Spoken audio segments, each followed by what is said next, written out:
Yo, this is Teresa Weatherspoon, better known as Teaspoon, and you're watching Real Fans, Real Talk. Live from the can. Vibe you can. This is Real Fans, Real Talk. Real fans, real talk. We as real as you thought. Real fans. What's going on? Welcome to another live edition of Real Fans, Real Talk. Got a whole lot to get into as usual. A couple of things going down in the sports world. But before we get into all of that, let me introduce my co-host, my brother, Eric Sanchez, a.k.a. Legend in Two Games. What's going on, man? What's really good, bro? You already know we got a lot to get into, man. NBA, we there, man. We 3 weeks away from the playoffs in the NBA. March Madness starts this week. You know, Major League Baseball right around the corner. It's a lot to get into, man. Shout out to my young boy Cam Boozer. Yeah. And Blue Devils looking good. You know what? Actually, we're gonna start with some baseball because we had a good game last night between DR and the United States, in which the United States was able to come from behind and get the W. There was a little controversy at the end of the game, whether that last one was a strike or a ball. Eric, what was your thoughts on that controversial play to end the game? It was a ball. I think it was pretty obvious that it was a ball, but that wasn't the only missed call by the home plate umpire.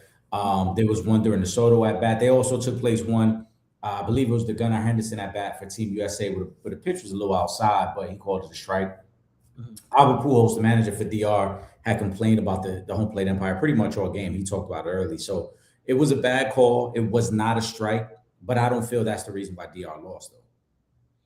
What was the reason you believe they lost?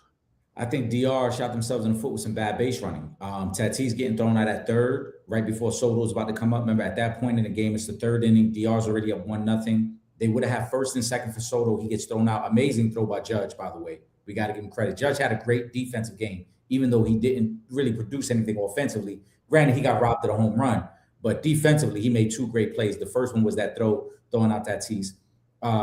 Austin Wells should have scored on a base hit to center field when they were down 2-1 in the seventh inning. He ends up getting stranded at third. I understand. I completely agree with John Smoltz. When you're at second base, you got to freeze on a line drive. That's basic baseball. But because of the angle once the ball gets into the center field, there is no way the center fielder is going to be able to throw you out. You've got to be aggressive. And I thought after Tatis got thrown out on the third inning at third, they got very conservative with their base running because there was another instance where Tatis could have gone first to third and he hesitated, and Smoltz called that out as well, that he should be standing on third base with one out. Instead, he gets stranded as well. So really for DR, they had 8 base hits. I believe they had 12 total base runners in this game, including the hit batters and walks. They only scored the one run off the home run. So they stranded every runner that they had on base. That's why they lost this game. I thought USA's pitching in and out of trouble is what allowed them to win this game. Is it USA all the way from here on out? I think so.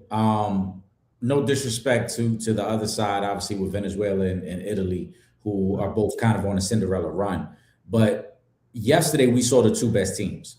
And, Paul Skeens was great on the mound yesterday. Against anybody else, DR had been averaging 10 runs a game, so we see why pitching matters. On the flip side, Team USA had some base hits, and they stranded some runners as well. And we talked about Aaron Judge just missed hitting a home run. He got robbed by Julio Rodriguez in center field. But ultimately, you look, both those teams hit the ball hard. I mean, again, DR, I think, had 9 total base hits. Team USA had 8. So they both had base runners on. The solo home run was the difference. I don't think whoever wins tonight between Italy and Venezuela is going to be able to keep up with Team USA. I think Team USA does win it all. Yeah, I think this was the World Series here. These two teams, going at it. I would have preferred if they were on opposite sides of the bracket, just so we could have saw this for the actual championship game. But I knew this was going to be a good one. I knew this was going to be a close one. I'm excited for the U.S. Obviously, like you said, not the only controversial call, but it's something that happens. Because it ends the game. Yeah, because it ends the game. It's the one everybody talks about. But like I said, the home plate empire was a little inconsistent on game. It was something that Albert Pujols even pointed out early in the game. But he was inconsistent both ways. Because like I said, there were at bats for Team USA when Will Smith strikes out in the top of the ninth. That looked like a ball. It was inside. It was a 3-2 pitch. That was a ball. So there was a couple. The home plate empire kind of had a wide strike zone, and he was up and down with it as well because that was a low pitch. There was one that Soto struck out in, I believe, in the seventh inning. That was a low pitch as well. But I don't think that changed anything in terms of the amount of base runners that were on the base paths for Team DR to win this game. And like you said, if it would have been great if this was the championship game. If Team USA had not lost to Italy early in the tournament, Team USA would have been on the other side of the bracket. And Team USA would have had to play Puerto Rico instead of playing DR in this situation. And then maybe we do get it. But I think ultimately it was great for baseball. I think this World Baseball Classic is the perfect launching pad for this upcoming baseball season. The USA-Mexico game early in the tournament has set a record for viewers. I think they had almost 6 million viewers for that game. I'm sure yesterday's game probably surpassed that because there were a lot of people talking about the game and because there was so much star power in it. So I think for baseball in general, this was a great showcase. Absolutely. Let me take one of these questions over here. Shout out to Ron Charles. He says, who are the dark horse Super Bowl contenders to you all? I mean, I feel like this team is not really a dark horse team, but they are because they didn't make the playoffs last season. But I'm saying the Chiefs. I just think the addition of Kenneth Walker just puts them right back into being Super Bowl contenders. So I gotta say the Chiefs. I think. Yeah, I mean it's not a terrible pick right now. They're 15-1. So that will put them at 6th best overall odds. So not too much of a dark horse. I'm gonna give you a couple, Ron, and I know as we get through this offseason and Trip and I are gonna do the draft episode like we always do. After the draft, we'll probably have a better idea of who we like more. But right now, a dark horse candidate in the NFC, I think it has to be said, is the New York Giants. There is a pathway for the Giants to be a Super Bowl contender. I'm not saying they're going to win the Super Bowl, but again, the question is Super Bowl contender. The division isn't the strongest. I think there's some turmoil in Philly. We've seen a recent history of young quarterbacks being able to take their team deep in the playoffs. Remember, Jaden Daniels did it 2 years ago with the Commanders. We just saw Drake May do it last year. So we've seen there's been a precedent set of young quarterbacks if you put the right talent around them. And I think with the new head coach coming in, with this defensive line, if the Giants hit on this draft, they're going to be a Super Bowl contender coming out of the NFC. And then just off the top of my head, and I'm looking at the odds because I'm thinking about teams that are probably going to be playoff teams. If in order for you to be a Super Bowl contender, you got to be a playoff contender. I think whoever wins that AFC South is going to be a Super Bowl contender. So you're looking at, I'm not talking about Tennessee because I think Tennessee doesn't have enough around Cam Ward. They're still too young. But last year, don't forget, the Colts were 8-3 at one point. Jacksonville won 11 games last year. And we all felt that if CJ Stroud would have played better, the Texans easily should have been in the AFC Championship game. Those are 3 teams that I'm looking at because when you look at their odds, I think their odds are way too low. Any one of those teams could win that division. Any one of those teams could go on a playoff run if they stay healthy. Again, they all had their moments last year. The Colts are 65-1. The Texans are 18-1. The Jaguars are 25-1. There was a point last year where all 3 of those teams were going to probably win 11 games and make the playoffs. So I think because the division isn't, again, the Titans aren't great. The AFC is all over the place right now. When does Mahomes come back? Does Baltimore have enough around Lamar? Can Josh Allen finally do it? I think one of those teams is a great dark horse candidate. I wouldn't bet the 401k on it, Trip. You know how we do. We're not putting the 401k on it. But I think if you got an extra little $25 laying around, I mean, to take one of them teams at 25-1, I think is great value. Facts. I see you. Well, I thought about the Chargers too, but I'm gonna wait on my decision on the Chargers. They're 17-1. They got pretty much the same odds as the Lions. They got the same odds as the Lions, almost the same odds as the Texans. They're a team I'm paying attention to too, but I want to see what they do in the draft before I put the Chargers in that conversation. Carter says, how many games will the Raiders win next season? I don't know, 6. They're still a very young team. I know they got the number one pick in the draft. If the trade for Crosby had actually gone through with the Ravens, I would have liked their chances a little bit more. Um, to be somewhat of a playoff contender next season, because then they would have had another first round pick this draft. You know what I'm saying? So I think that would have actually gave them a really big boost because more than likely they're taking Mendoza at quarterback. They got a solid young running back in Genty. You may have the best tight end in football, so they have a couple of weapons out there. But again, this is a very young team. They still got a lot of holes to fill.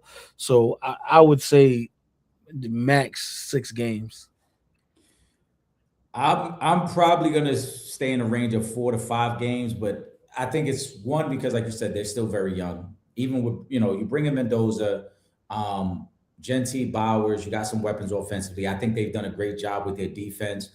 Even if they had traded Crosby, bringing in Quiddy Pay, who's a guy who can get you 8 to 10 sacks every year, getting N'Kobe Dean, getting Quay Walker, they got much better at linebacker, getting Teron Johnson from Buffalo to help with their secondary. So they've made some moves to improve their defense. Now, keeping Crosby, I think, does make it better for them because now you have the elite pass rusher with some of these other good defensive pieces.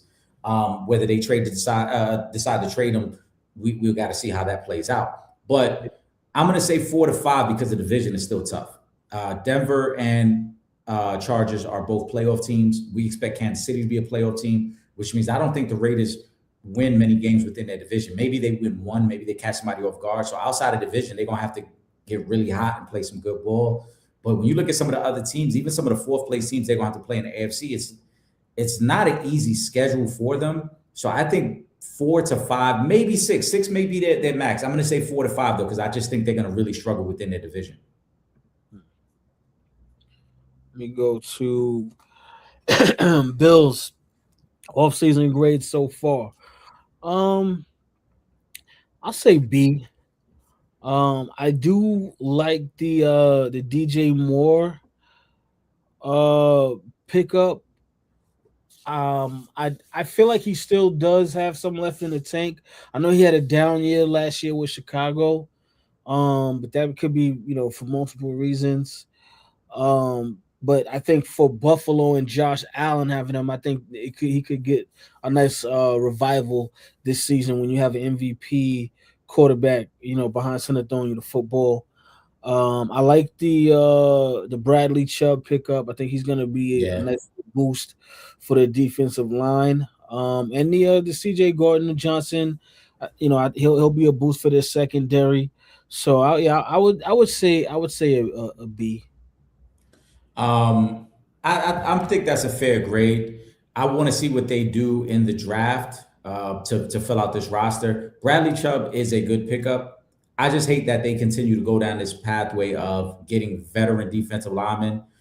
They tried it with Von Miller. It didn't really work out. They tried it with Bosa. It didn't really work out. Now they're trying it with Chubb. They've hit on some good defensive linemen in the draft, but they haven't really got the impact guy. Trading Taron Johnson, we're going to see what type of impact that has because their secondary is kind of going through a revamp. They're going younger. They're going to be losing those safeties that they've had there in Poyer for quite some time. Now they're losing Taron Johnson. So I want to see how their defense gets better. Offensively, I'm not worried about them. They were the number one ranked rushing team last year. I think they're still going to be that good rushing the ball. DJ Moore is going to solidify the receiver position for them. To me, it's going to be their defense because their defense was not that good last year. And so I'm going to give it a B just because I like DJ Moore and I like the pickup of Bradley Chubb, but there's still more room to improve. If they want to really be a Super Bowl contender, if they want to take the next step, I think they're going to have a great draft. And I really feel like after the draft, Buffalo should be one of the teams on the phone with Tyreek Hill trying to bring him in because I think Tyreek Hill could be the piece that kind of gets him over the hump. Now, if you had Tyreek Hill, then I'll take it up to A-. Because of the fact that you would have Tyreek Hill on one side and DJ Moore on the other side, you know what I'm saying? I think that would be a heck of a combination, especially when I really love what the Bills do at running back. Their running game is phenomenal. So I think they'll be really good with that pickup. Shout out to Will. What it do, baby? Hoop Central says Justin Fields to the Chiefs. Eric, do you like it? For Justin Fields, I do. I'm a big supporter of young quarterbacks who have struggled going with an established head coach and kind of just, for lack of a better term, redshirting. You ain't got to worry about playing. Just sit back, learn an offense, kind of see what the teams are looking at, and figure out what coaches are detailing every week, and figuring that out. It's worked for a lot of other quarterbacks. We've seen it work with Daniel Jones. We saw it obviously work with Sam Darnold. It worked for Baker Mayfield. So I'm hoping it works for Justin Fields. He may play a little bit early. I talked about this on Wednesday. The early reports is that Mahomes could be back as early as like week 2 or week 3. So maybe Justin Fields does get a start or two there.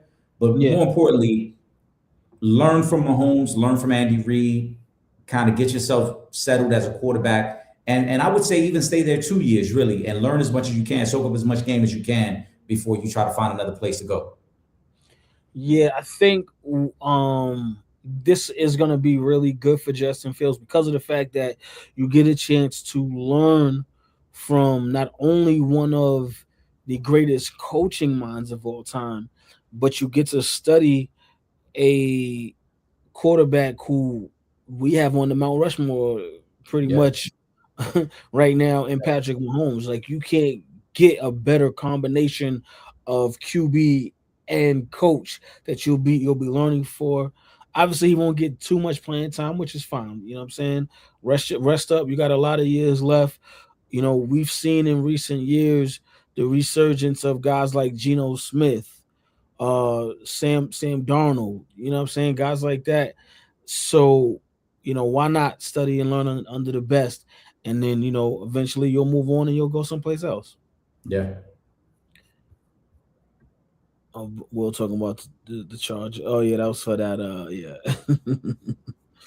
we know. Will. Let me shout out to you, Monty. Let me see. She says OKC just keep doing OKC things. They just keep winning basically all year without J Dub. It's amazing. SGA, as of right now, is MVP. Shout out to SGA too. Recently breaking Wilt's record for most consecutive games, right? 20-point games. That's a big deal. For the MVP, for the Finals MVP, for the NBA champion, Shea, and yeah, OKC is doing what they've been doing.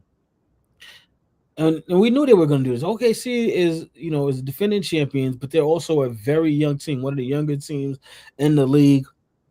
They're one of the better teams in the league, 1 through 5. They got depth. They got guys that can play defense, that can shoot. They guys that can rebound, block shots. Anything that you want on a basketball roster, OKC has it, and they're better than average at every position. So it makes sense that they're this dominant. I don't see realistically outside of the Spurs, excuse me, a team that I feel like is clearly can beat them in a 7-game series. And even with the Spurs, they don't have that playoff experience just yet. They do have an alien by the name of Victor Wembanyama, but Eric, it's different come playoff time. You know what I'm saying? And I know this is a pedigree organization with San Antonio, been under that Popovich tree, but these guys, this particular group, is not a team that has a lot of playoff experience. So, you know what I'm saying? I think that may kind of even the scales out a little bit. But other than that, man, I think OKC has a great chance of being back-to-back champions. I do too. I really do believe San Antonio is the biggest threat to OKC running it back. Styles make fights, and obviously, depending on who you got to match up with, is going to play a big factor in that. But if OKC, which it looks like they will, it's still some time left. They're 3.5 up on San Antonio, who plays tonight. If OKC has the number 1 seed, home court advantage, little easier path, because San Antonio, depending on who they got to play in that second round, that could be a dogfight for them. OKC right now should be the favorite, and I think San Antonio is really the only team that can get in their way. And if they get themselves together in terms of OKC, I'm talking about healthy, fully healthy. Mm-hmm. I don't see a team that can really beat them outside of San Antonio in the West. There you go. Let me come back up here. Hoops Hype says, does Darren Peterson of Kansas need a deep 20 run to silence critics? Yes and no. I feel like he's going to be a lottery pick no matter what. Now, has he kind of canceled himself out from the number one pick in the draft conversation? Most likely, yes, but that's where the deep Tony run would come into play. You know what I'm saying? If we see in the tournament, he's leading Kansas to at least the final four, then that could change the narrative. Um, but I think he's still going to be a lottery pick no matter what. And the other part to that is your career is just getting started, young, and so it's going to be a lot of criticism for a very long time. They always going to come at you, especially in the era that we in, and it's only going to get worse. So you better be prepared for that. I think he's a lot to be a top 5 pick. A deep tournament run could solidify his chance at being the number 1 overall pick. I don't think it'll hurt it though. Just because there's already so much scouting, so much film already done on him. Unless, like I said, now they're on the same side of the bracket as Duke, right? So if they face Duke and he had a terrible game matching up in that situation, maybe that might hurt his draft stock, but I really don't think it will. I think all the scouting is done, and I don't think scouts put too much into the tournament because they understand the tournament is a one-off. You catch a guy on the right night, he's hot. You catch him on the wrong night, he's cold, and you probably don't let that overshadow his whole body of work for 30-plus games. So I think he's solidified. A deep tournament run probably would just increase his chances of being number 1. But I think top 4, top 5, he's easily going in that range. Yeah. And the other part to that is, let's say they only make it to the Sweet 16, but he's averaging 25 and 7.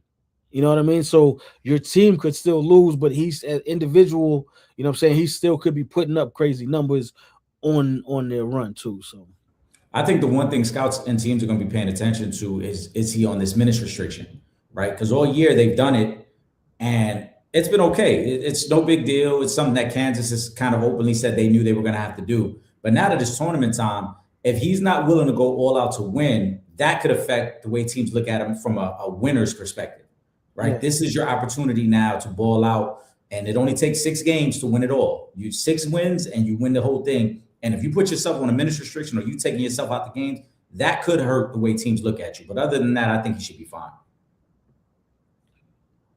Shout out to Anthony. He says, I want to salute you all for the legend Valerie Still. She was amazing. I love her humor. What do you think it means to these old school legends that they can tell their stories? It means the world to them. Yes, I believe it does, because the conversations that we have had with them after they come on the show, it shows that, and I'm reaching out to them as humble as possible, because I'm just so appreciative that they came on Real Fans Real Talk and gave us their stories, but they're reciprocating that same way of just how much they appreciate it, how much they love you guys, how much they love the interaction with you guys during these interviews. You know what I mean? So, but yeah, shout out to Valerie Still. Shout out to all the ladies. It was actually happy belated birthday. I mean, I posted it on Facebook, but Cheryl Cook's birthday was the other day. She was on last year, one of my favorites as well. So happy birthday to her.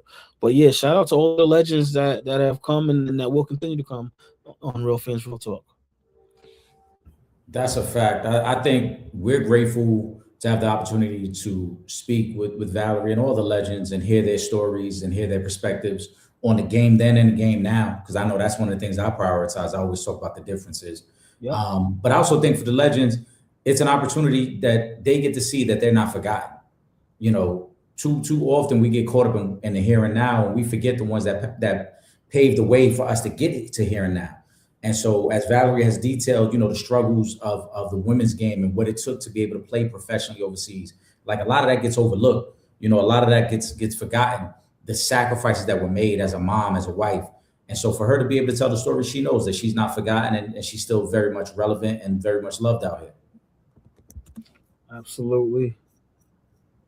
Let me go to Pooh. Shout out to Pooh. She says, has there ever been a player that was projected top 5 or 10 go back to school? In football, definitely. because that happened this past season. Well, this coming actually, the kid that was supposed to be number 2 in the draft. The quarterback, what was that? Is he from? Was it Oregon? Eric? That's what it was? Yeah, Dante Moore. Yeah, was supposed to come out. He was, Dante Moore. In football, it happens more often than people realize because Peyton Manning went back to school when he was projected. The irony is this year everybody talks about Dante Moore was going to go to the Jets at number 2. The year that Peyton Manning went back to school, the Jets had the number 1 pick, and he went back to school. So it's happened to the Jets before. In football, it happens more often because you can always improve your draft stock a little bit, and you can kind of control how you want things to go. In basketball, it's rare because you got to go when you're hot, when you got the buzz. The only guys I can think of, it's actually as crazy as it is, Rashad McCants, because he was talking about not too long ago where I forgot who he said was speaking to, but he was projected to be a top 10, but they said if he went back and won a championship, he would be like top 2, something like that. So I was gonna say, I remember. I would have to look back. I don't remember if Steph was projected top 5, but before Steph went back to Davidson, he was projected to be He was top 10.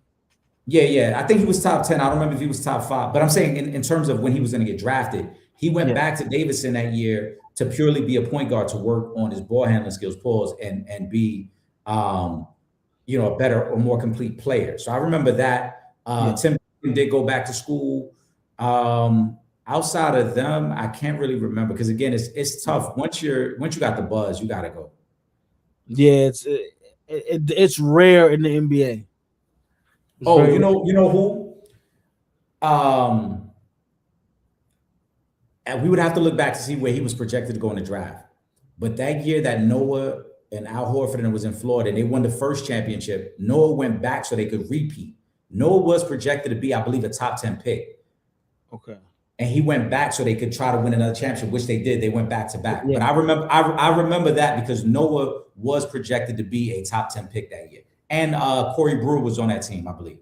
Was it Corey Brewer? No, it's the other Brewer. But there was 2 guys on that Florida team that was looking like they was going to be. There was 2 guys that was going to be lottery picks on that team. All right.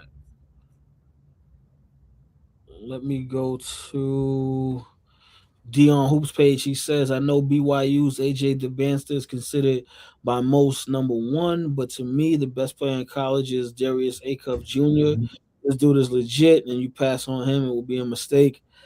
Man, there's a lot of guys in this draft class. There's a legit 8 that, and maybe even 9 that people feel like are going to be bona fide stars in the league this year. Like this might be the deepest draft class since maybe Braun and Wade and them came out with Bosh and Kamen and all them dudes.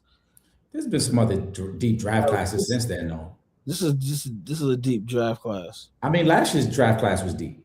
You look at the guys from last year. Obviously, Flag is the highlight of that draft, but Queen, Conkanubu. But they didn't have the buzz that all of these guys, like Conkanubu turned into that, but he didn't, because remember, Cooper Flag was everything for Duke. It wasn't like you got AJ, you got Cam Boozer, you got Darius, you got Peterson. Like there's a lot of kids. Caleb Wilson. There's a lot of kids that have crazy buzz. That's going to be coming into this year's draft. Yeah, but sometimes that worries me too, though, because when you don't have a clear-cut number 1 guy, then you kind of wonder, like, are these? And shout out to Hoop Central because I was going to say that. Yeah. Are these superstars or are these just solid ball players? Because normally we've had drafts where it's like, yo, there's some really good players in this draft, but if you don't have that one guy that elevates that, like, hey, without a doubt, he's the best player. He's the consensus number 1. Right now, here we are going into the tournament, and we're still talking about who could go number 1. So it might be deep in terms of like there's some good talent, but they may not be the superstars coming out of this. And I'm not saying that none of these guys will be that. These might just be really good NBA players, and we might not get a superstar out of this class. Not the way they talking about this class. It's going to be a couple. I don't care how they talking about it. Let me ask you right now, if you had to bet who's going to be the superstar out of this class, who would it be?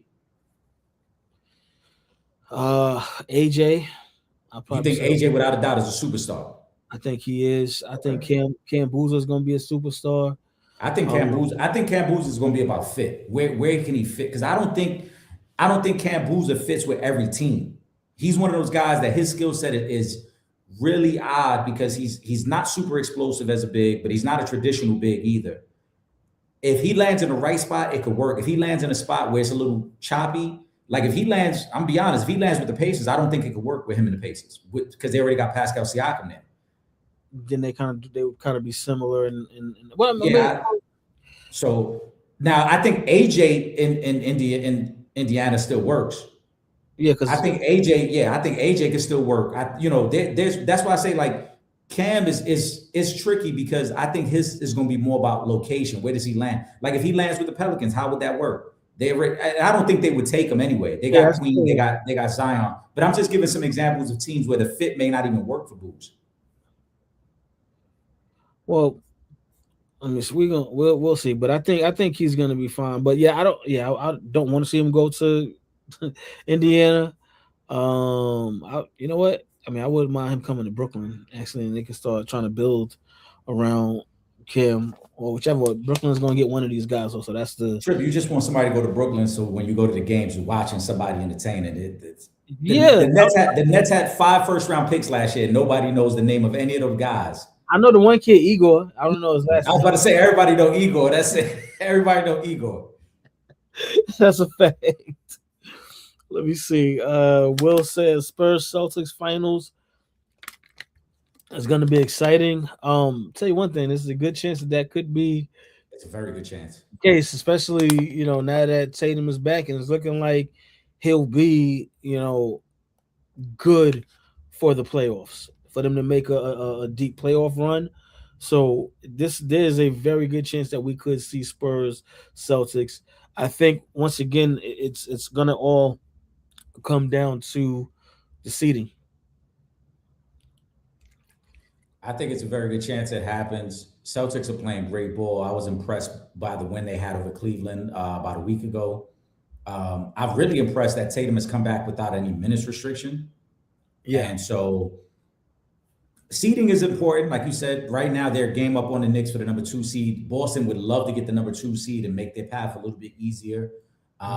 They do have a big matchup with the Knicks. I want to say in about 3 weeks. It's early April when they play. I think it's like that Easter weekend that they play. So that will go a long way with determining who's going to be the number 2 seed. But I think Boston has been playing great, and Boston should be right now the favorites to come out of the East. No disrespect to Detroit. But Boston right now healthy and with the way the role players have been playing, they should be the favorites to come out of the East. Let me ask you this.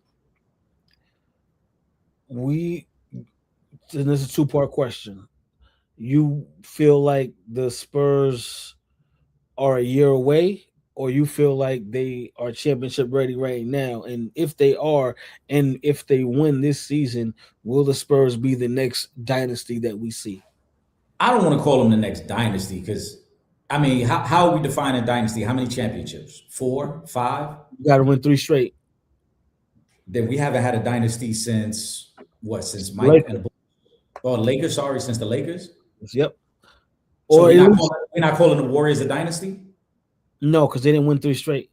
So only 3 straight determines a dynasty now? The last couple of dynasties did the 3-peat. When they really like. But Lakers with Magic was a dynasty. They didn't win 3 straight. I guess they did win a couple straight. I'm just saying, like, come on, bro. 3 straight. We setting the bar crazy. Bro, we're setting the bar crazy to say it's got to be 3 straight. We say the Warriors, okay, fine, right? I'll say this. All right.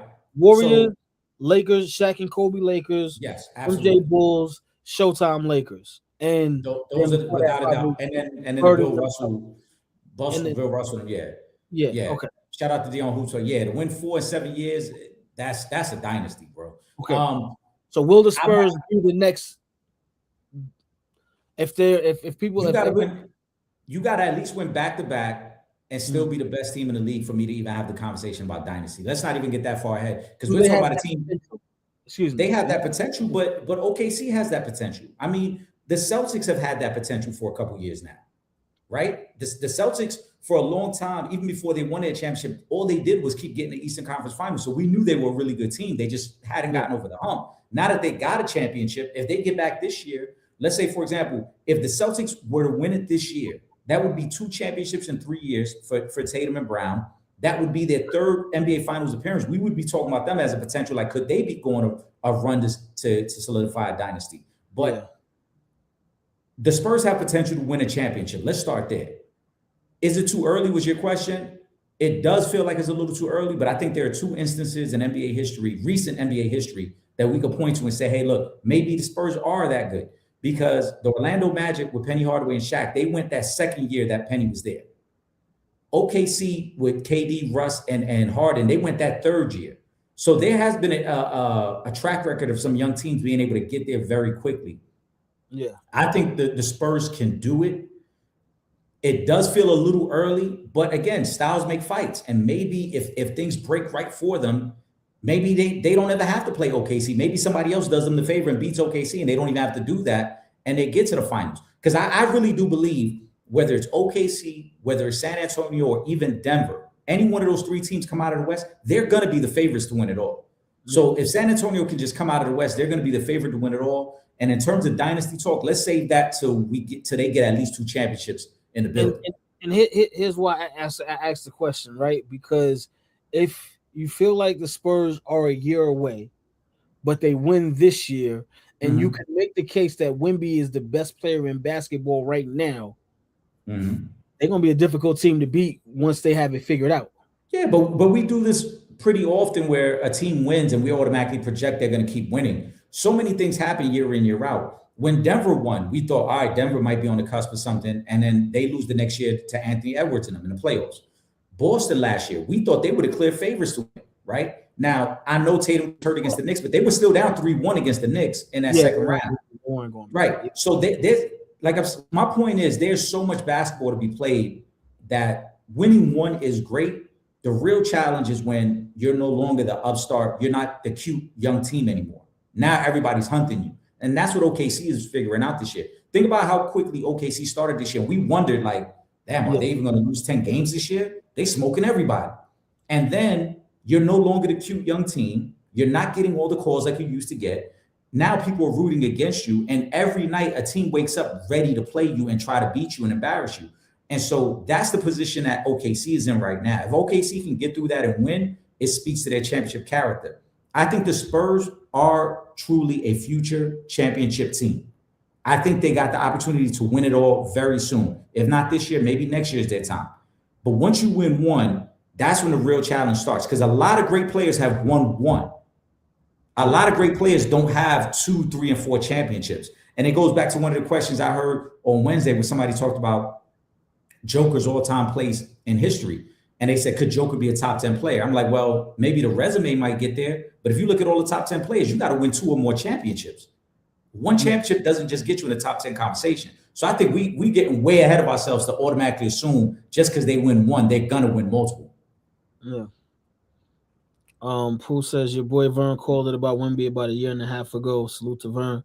Well, he also said Wemby was the best player. Yeah. First of all, shout out to my man Vern. That's my man, and he's doing great work out here, helping a lot of people beat their cases. So definitely salute to him on that. We got to salute that. But Vern's hot take was so absurd at the time because he was calling Wemby the best player then.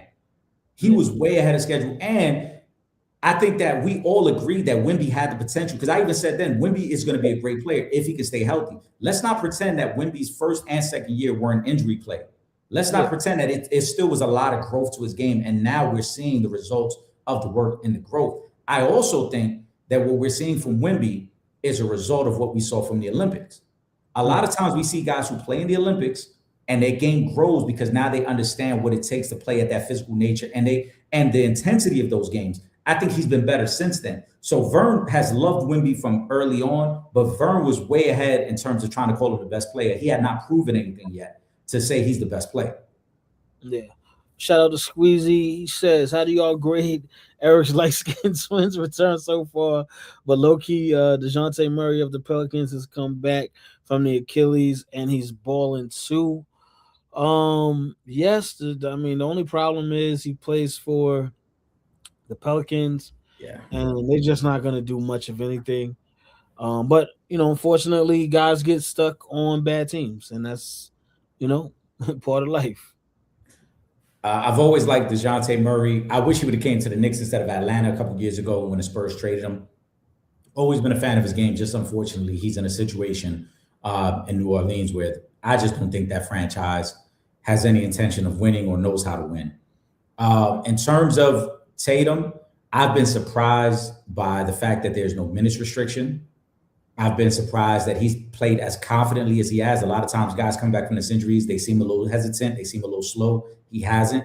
He's unleashed a full bag every game, and I'm excited to see it. And I've always said, I know we joke about it and my criticism of Tatum, but I've always said I think Tatum could be an even better player. I said that even after they won the finals, that there was still more to his game that he can unlock. And I think once he figures that part out, then he solidifies his spot as one of the top 3 players in the game. The only reason we're not talking about him as one of the top 3 players is because he has these moments where he's inconsistent. But once he gets down to being a consistent player, and I think what he was doing against the Knicks in the playoffs last year showed that. After game 2, if you look at his numbers in game 3, game 4, and game 5, when he gets hurt, he was playing the best basketball of his career. He had unlocked the level that we had not seen from Jason Tatum. So I think if he keeps doing that, there is no doubt Jason Tatum will be looked at as a top 3 player and a consistent MVP candidate in the league. Hoop Central says, Trip, your mighty Lakers on a 5-game win streak and third in the West. So where is Luka in the MVP race? I'm going to say that Luka is third in the MVP race behind Joker and Shea.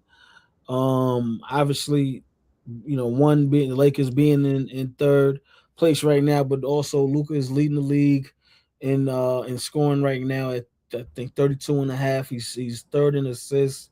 And the Lakers are in third. And I don't think anybody had the Lakers being in third place at this point in the season. So I'm gonna say he's third in the MVP race.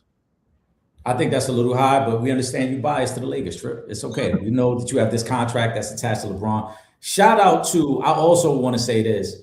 Shout out to, and Ron, you're absolutely right. I say Luka is not third. And to say Luka's third over Jaylen Brown and Cade Cunningham is crazy. It's crazy. He is not having a better season than Jaylen Brown and Cade Cunningham. So he should not be third. But shout out to, he's scoring more for them. And what that mean? So if you put Luka on Detroit, they would be just as successful with Luka? Absolutely not. Come on. You and I know that. They would not be the same team with Luka instead of Cade. Luka has taken a team to the finals before. Cade has not. So oh my God. You don't know. You don't know that. Oh my God. Because he's taking the team to the finals.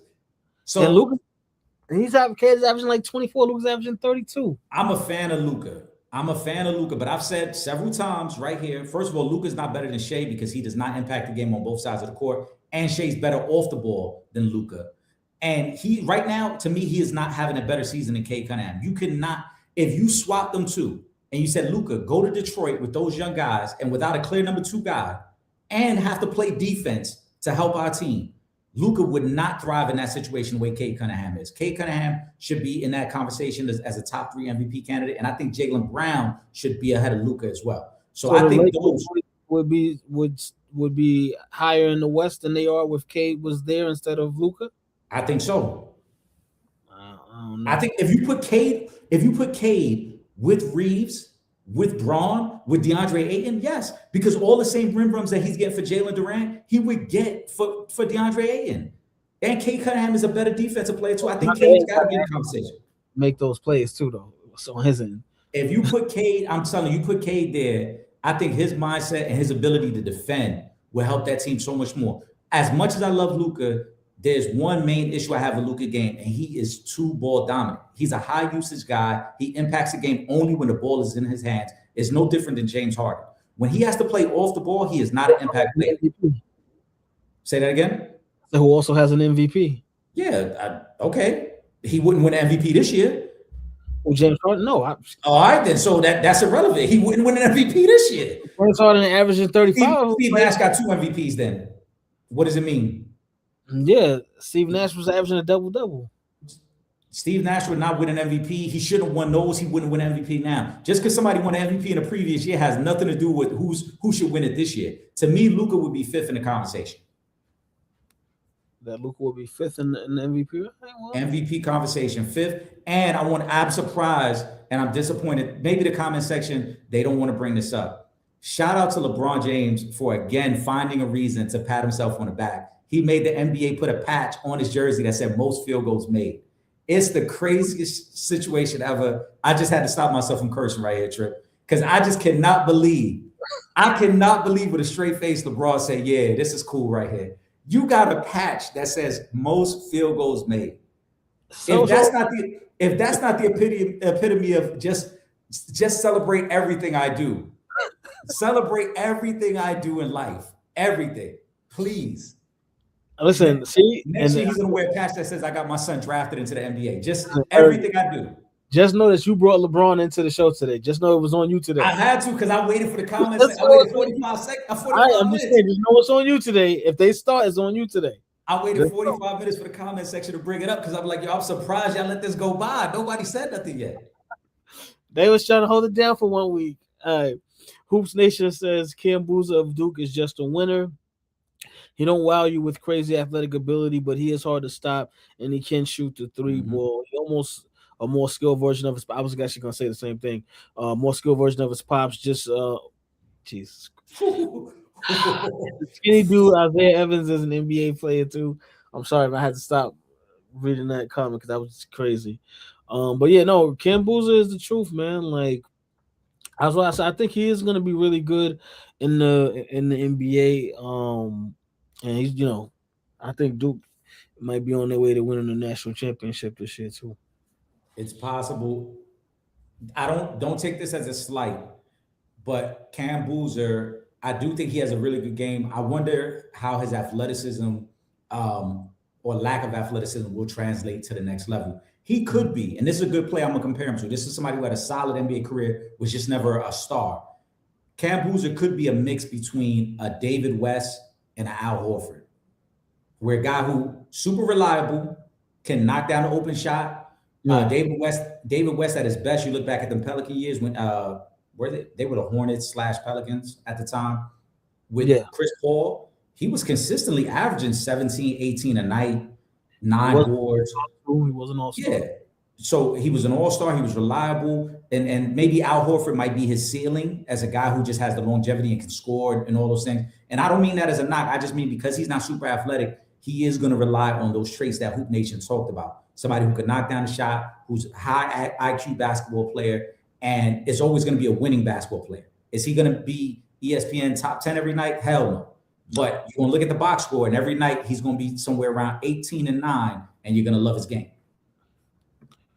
Shout out to D-Nell Jackson. D-Nell says, I love that Tina Hutchinson and Cheryl Miller had talks on the phone. Not saying Tina life would have been something missing, but you can feel she generally likes Cheryl. It was just on the court. It was, of course.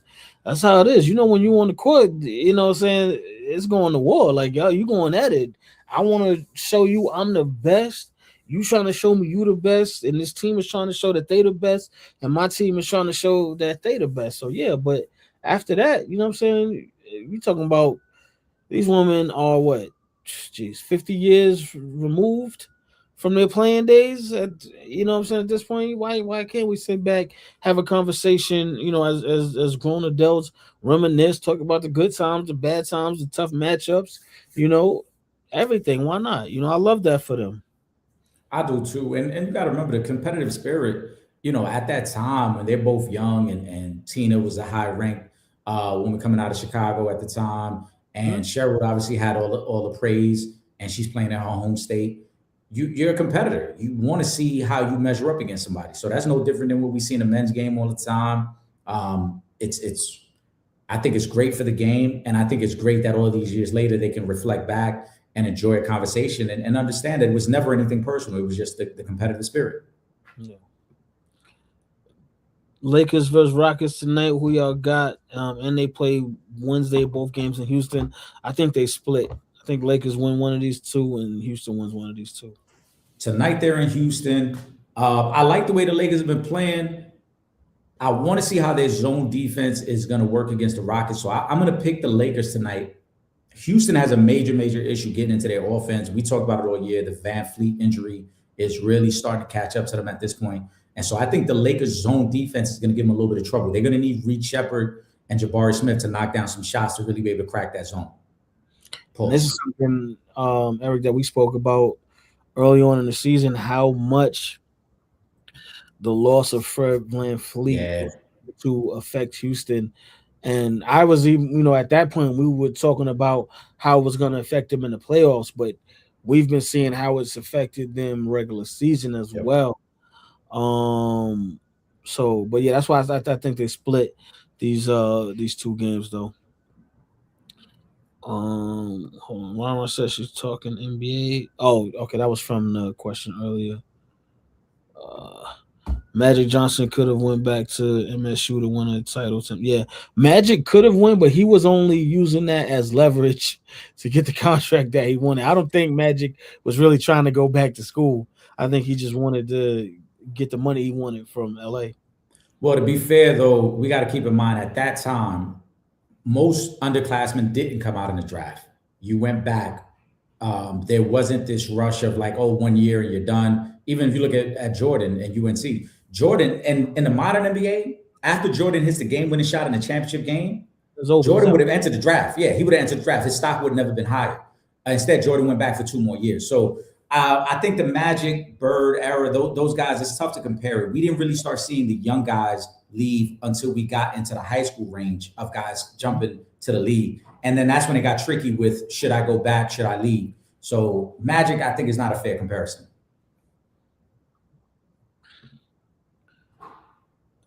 Hold on. Oh, that's when we were talking about the young guys. Yeah.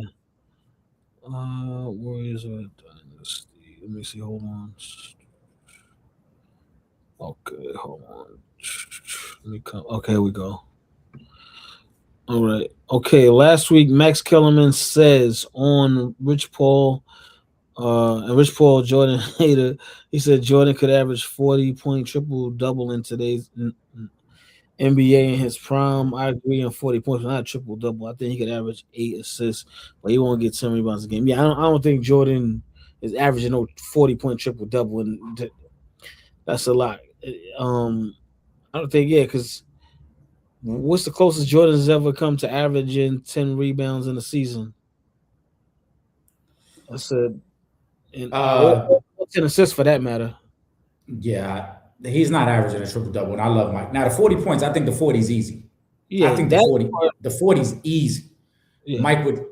Mike could get the 40. The triple-double takes a lot of effort every night to get a triple-double. And you need your teammates to kind of help you with that as well, because look, when Russ did it, there was a lot of times Steven Adams was just boxing out just so Russ could get the ball and start the offense out of the way. So I think the triple-double part is tough, but the 40 without a doubt. Mike, I think in today's NBA, Mike would average anywhere from 45 to 48 points. But triple-double, no, I'm not. Yeah, the triple-double stuff. Because Mike wasn't a triple-double guy anyway. You know what I'm saying? Like, to even really be like, oh, yeah, he could probably do it. No. The points, I can see him, but not a triple-double. Dion Hoops says, how far y'all got Michigan going in the tournament?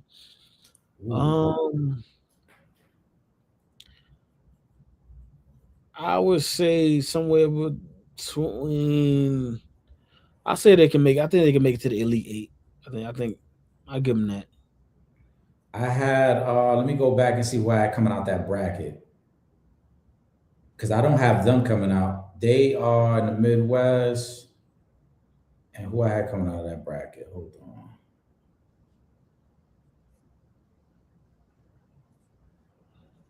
We'll say he needs the most turnovers in the past. I got him going to the Elite 8. I think Michigan wins their first 2 rounds. It'll be interesting to see if Alabama and Texas Tech both win and they got to face one of them. That's going to be a good matchup. But I do think they get to the Elite 8. I don't have them coming out of that region though. I got Virginia coming out that region. Hoops says, isn't it crazy to hear NBA teams playing zone? It is, but I think it's one of those things that we do got to give credit to JJ Redick. I know we've criticized him before, but you got to understand your team. And all year they've struggled to defend Obviously, Braun is older. He ain't gonna give you 35 minutes of great defense. Austin Reeves and Luka are not great defensive players, and so you got to play to the roster that you have, and that's what he's doing.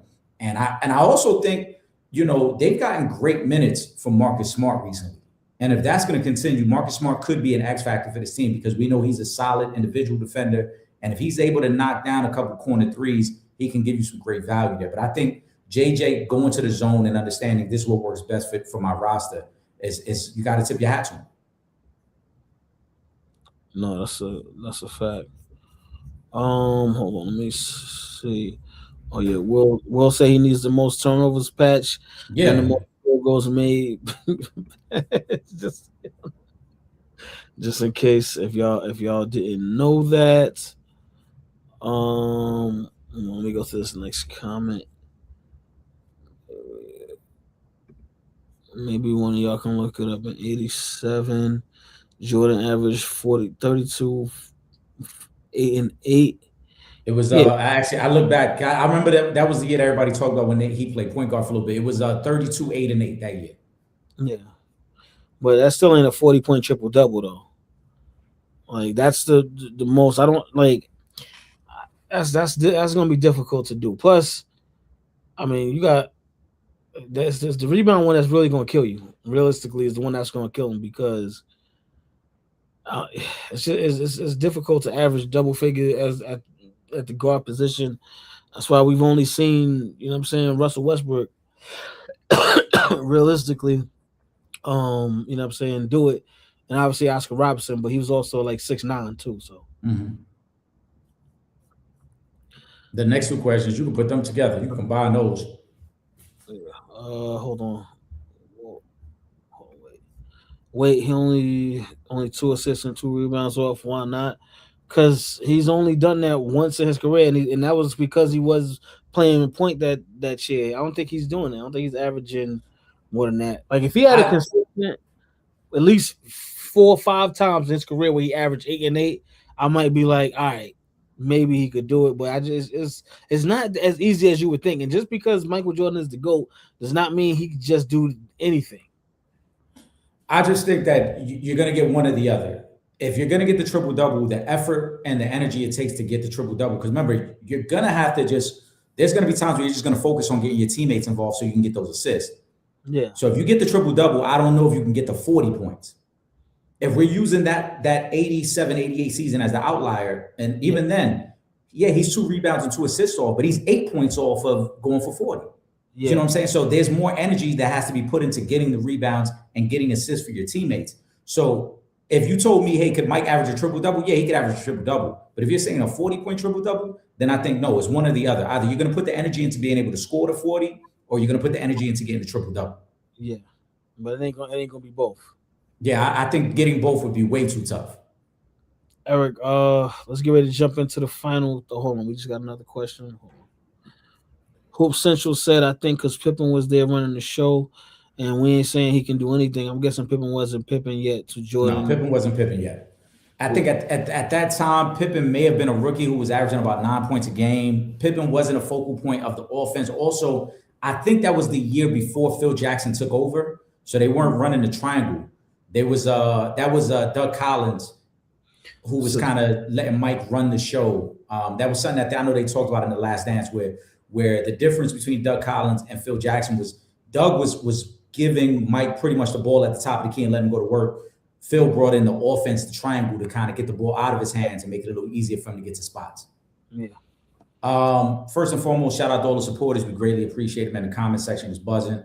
Do remember we're back on Wednesday, 7:30 p.m. So send over your comments. The live will be up. Make sure you subscribe to the Sanchez Show. Subscribe to Real Fans, Real Talk. There was one other thing I wanted to mention. I can't think of it right now, Trip. But yeah, we'll leave it at that, man. Again, shout out to all the supporters. In fact, shout out to the supporters again. Shout out to Valerie Still for joining us last week. Oh, and we didn't get to do this last week, but rest in peace to the late great Christopher Wallace, because we didn't get to shout him out on last week's show on March 9th, which I felt bad about once we got off the air. So salute to the late great Notorious B.I.G.